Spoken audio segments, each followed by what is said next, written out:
एक बुजुर्ग आदमी बुखार से ठिठुरता और भूख प्यास से मंदिर के बाहर बैठा था।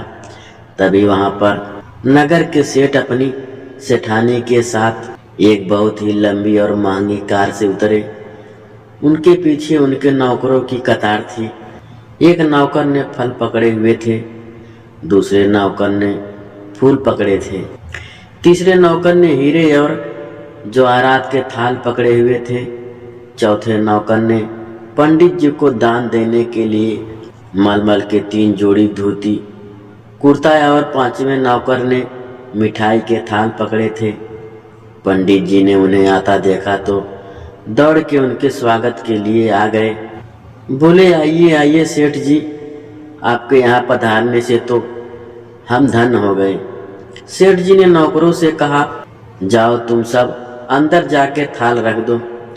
हम पूजा पाठ संपन्न करने के बाद भगवान शिव को सारी भेंट समर्पित करेंगे। बाहर बैठा बुजुर्ग आदमी ये सब देख रहा था। उसने सेठ जी से कहा, मालिक 2 दिनों से भूखा हूँ, थोड़ी मिठाई और फल मुझे भी दे दो खाने को।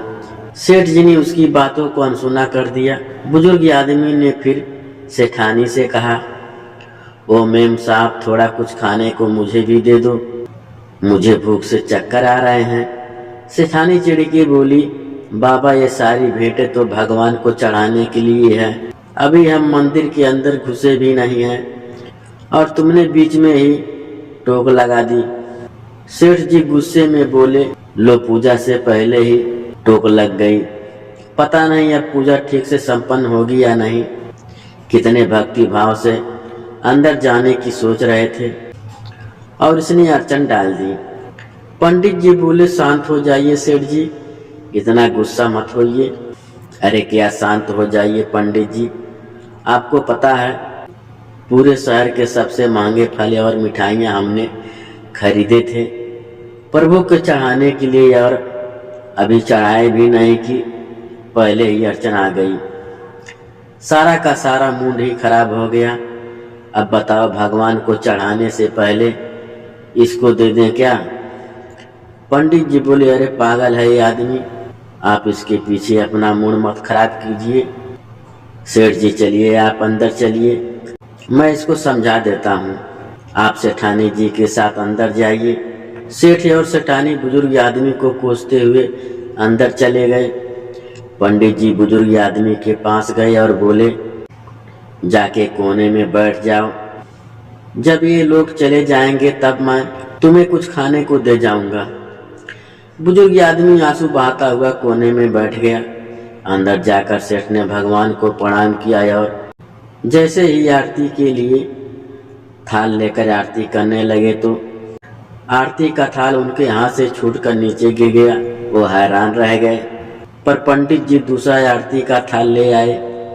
जब पूजा संपन्न हुई तो सेठ जी ने थाल मंगवाई भगवान को भेंट चढ़ाने को, पर जैसे ही भेंट चढ़ाने लगे वैसे ही तेज भूकंप आना शुरू हो गया और सारे के सारे थाल जमीन पर गिर गए। सेठ जी थाल उठाने लगे।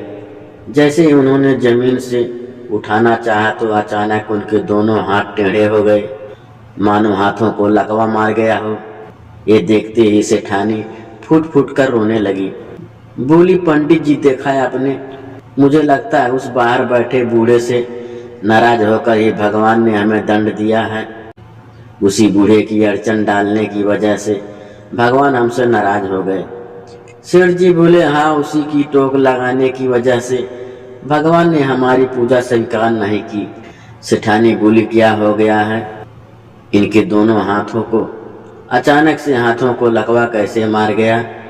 इनके हाथ टेढ़े कैसे हो गए? अब क्या करूं मैं? जोर जोर से रोने लगी। पंडित जी हाथ जोड़ के सेठ और सेठानी से बोले, माफ करना, एक बात बोलूं आप दोनों से। भगवान उस बुजुर्ग आदमी से नाराज नहीं हुए हैं, बल्कि आप दोनों से रुष्ट होकर भगवान ने आपको ये दंड दिया है।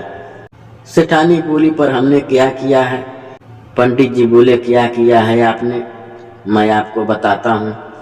आप इतने महंगे उपहार लेकर आए भगवान को चढ़ाने के लिए, पर ये आपने नहीं सोचा कि हर इंसान के अंदर भगवान बसते हैं।